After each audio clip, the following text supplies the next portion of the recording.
Hi, everyone. Welcome back to the Women Who Encountered Jesus.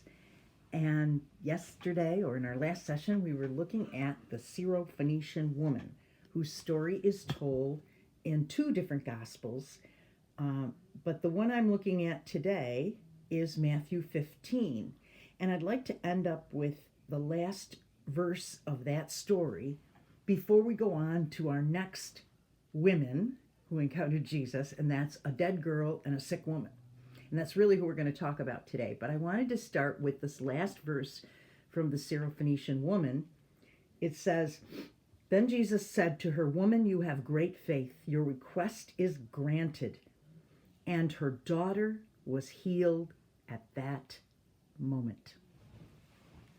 I wanted to go back and just emphasize that a little bit because I got thinking about it and I thought, Jesus' power is not constrained by geography.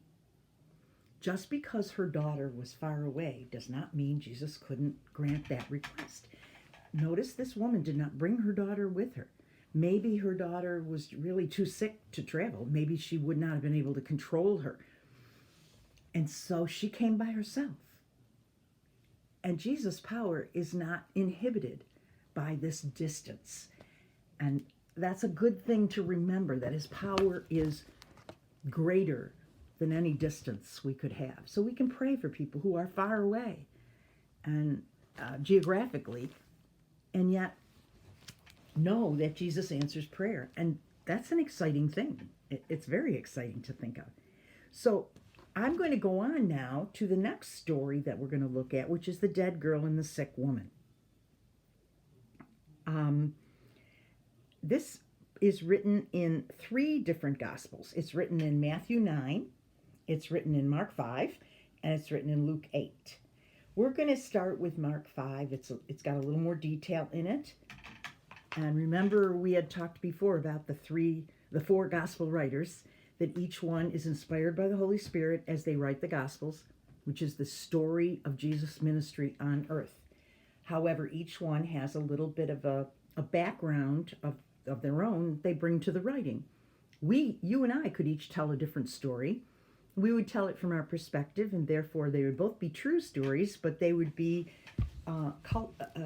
changed slightly, or the details would be emphasized slightly in one as opposed to the other because of the way we looked at it, because of the background we brought to the story. So if you and I both witnessed something, an auto accident or even a great theater production, I might talk about the scenery and the changes. You might talk about the actual acting. Someone else might have noticed the music. We're all right.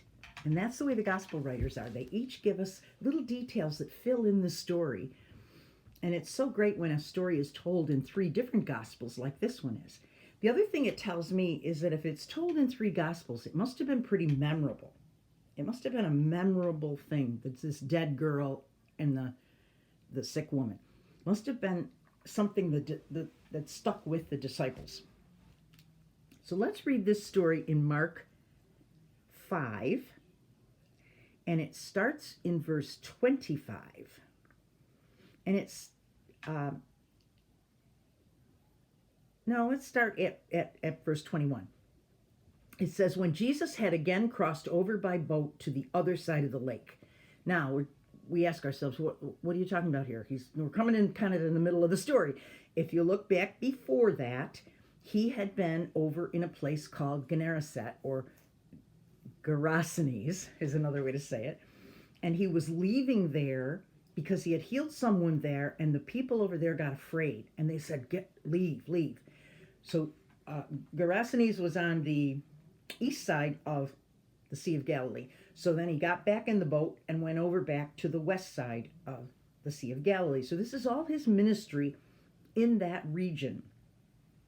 And the people over in Gerasenes were frightened by this miracle, and they wanted him to leave. And so he left, and he went across the lake back over into Galilee.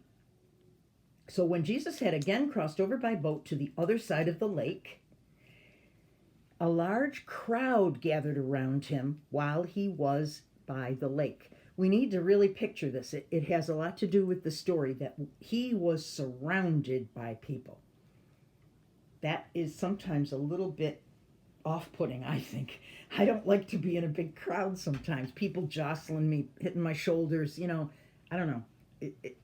Give me some space, kind of like, especially now during the pandemic, we definitely don't want to be in a big crowd. But Jesus, in his ministry, was kind of used to this, the big crowd of people all around him. So then it says, then one of the synagogue leaders named Jairus came. And when he saw Jesus, he fell at his feet. Now we have to think of Jairus. This is spelled Jairus. And he's called, in this gospel, he's called a synagogue leader. Meaning he was up there in the temple. He was a leader, and in amongst the group of leaders too, which the leaders, of course, did not always appreciate Jesus. And so it's interesting that he came to Jesus. He must have been pretty desperate, I think, because many of the synagogue's leaders would not have done that. So this synagogue leader is also called a synagogue leader in Matthew, and in Luke, let's see, he also is called Jairus, a synagogue leader. So he definitely is identified by all three gospel writers as someone who was in with the Pharisees and was really a leader. That's a great thing, because he can certainly influence a lot of people. If he is the recipient of a miracle, I mean, he could really do a lot for Jesus' ministry. So he's pretty important. And he fell at his feet. Now, as much as he is a leader, he is falling right down at the feet of Jesus, pleading. He pleaded earnestly with him. My little daughter is dying. Please come and put your hands on her so that she will be healed and live.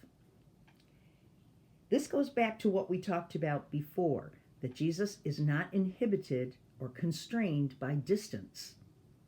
But Jairus doesn't really reflect that. He says, come with me, come to my house so you can actually put your hands right on my daughter and heal her because she's dying.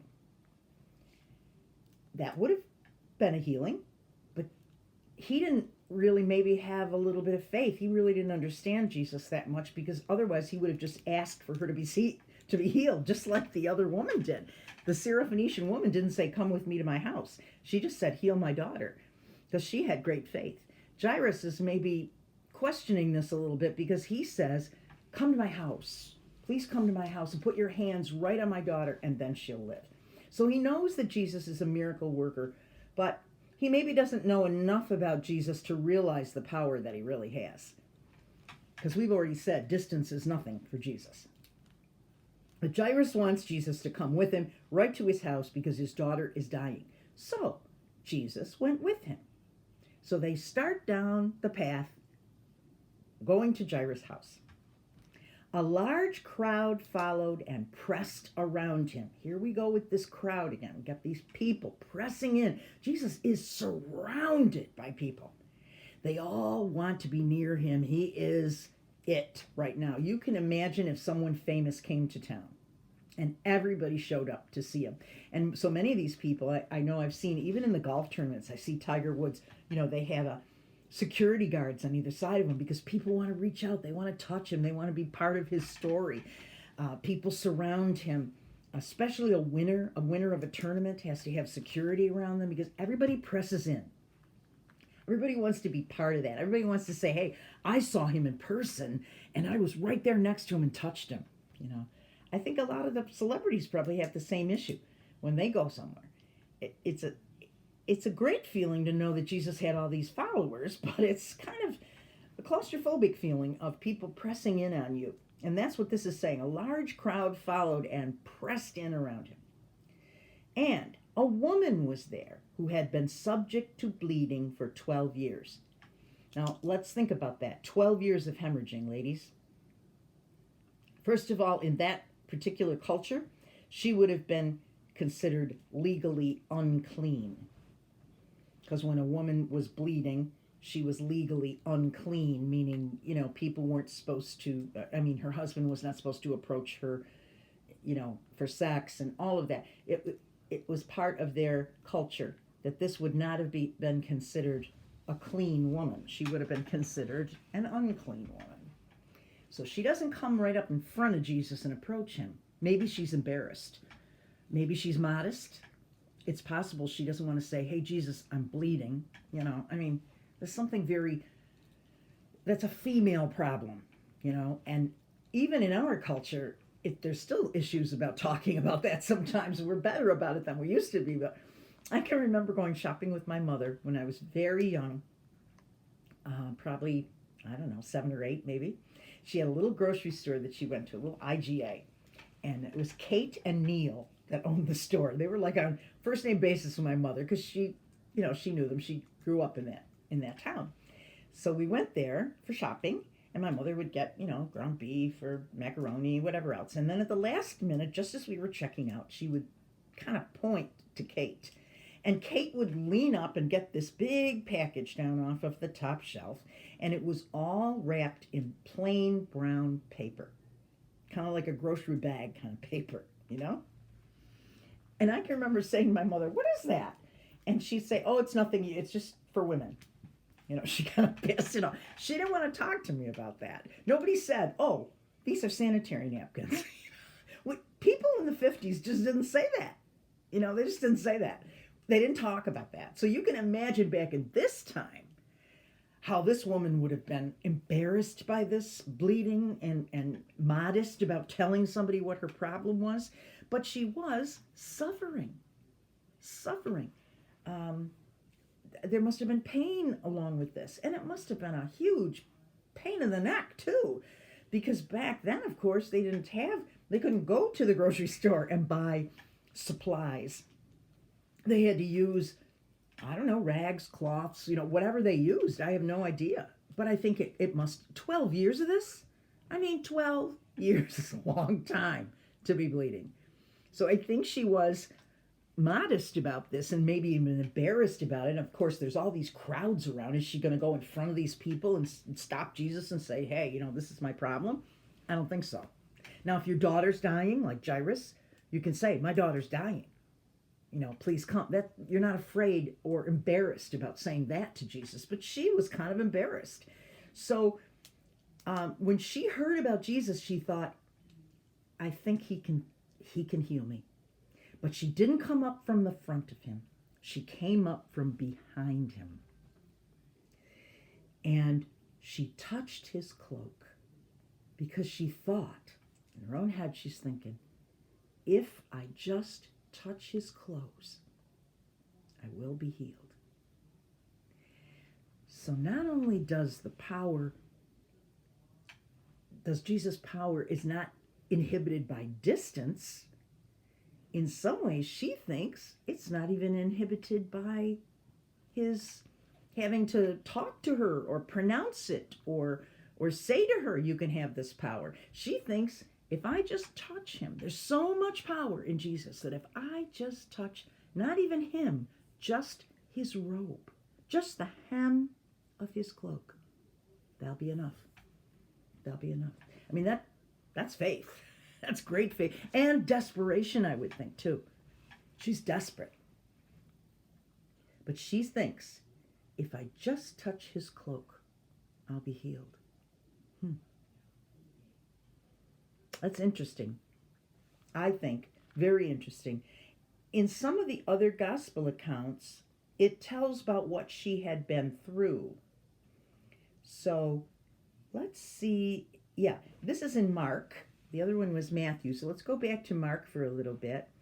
And a woman, this is verse 25 of Mark 5, I think it is. Yeah, Mark 5, verse 25.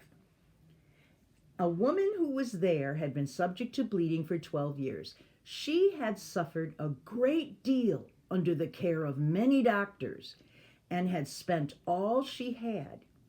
Yet, instead of getting better, she got worse. So Mark includes this little bit of information that the other Gospels don't add for us. He says that She had already been to a bunch of doctors. I wonder how many of these wacky cures she had had to endure, you know? I wonder how much money had she spent. It says she had suffered a great deal under many doctors and had spent all she had. So she spent all her money trying to get well. She had taken on all these different cures that were promised to her. And instead of getting better, the Bible says she got worse. Sometimes things have to get worse before they get better. And I say this from a spiritual perspective, an emotional perspective. Sometimes problems have to finally get to the point that we are so desperate that we're willing to humble ourselves before God and say, God, whatever you want, just take care of this. This is the point this woman got at. She had tried everything else herself. But when things are out of control and you can't do anything yourself, there's no more doctors to see, there's no more money to spend, there's nothing else but simply letting go of your own resources and your own efforts and reaching out to touch the hem of Jesus.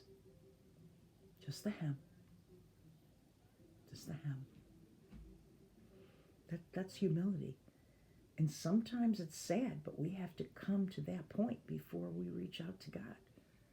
We have to have exhausted all of our resources. It's sad that it has to come to that. If we would reach out sooner, if we would let go, Jesus is there waiting. But this woman didn't have a choice. For 12 years she waited. And now she's had it. She's at the end. She's at the end of her rope. She doesn't know what else to do. And so she does what all of us should do. Reaches out to Jesus. There's a lot more to this story. And also for the dead girl, because Jairus is still there waiting. Think how he's feeling. So let's continue with this in the next session. And until then, have a day of reaching out to Jesus. Have a good one.